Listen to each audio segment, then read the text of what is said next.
জেনা এমন একটা পাপ, যেই পাপ থেকে যদি কোনো যুবক নিজেকে বাঁচাতে পারে, আল্লাহ পাক তাকে সাক্ষাৎ মৌতের হাত থেকেও বাঁচাতে পারবে ইনশাআল্লাহ। কিভাবে? 3 বন্ধু যাচ্ছে রাস্তা দিয়ে, হঠাৎ করে ঝড়, বন্ধু 3 জন ঢুকে গেল গুহার মধ্যে। কিসের মধ্যে?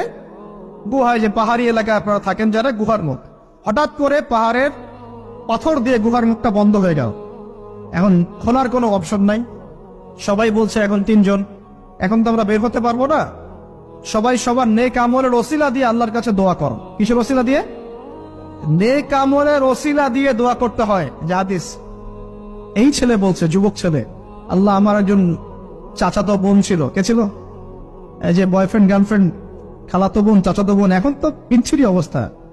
এখন এমন একটা অবস্থা, পশ্চিমা সভ্যতার রিপোর্ট গুলো পড়ে দেখি, ভাইও বোনের সাথে জেনা করে।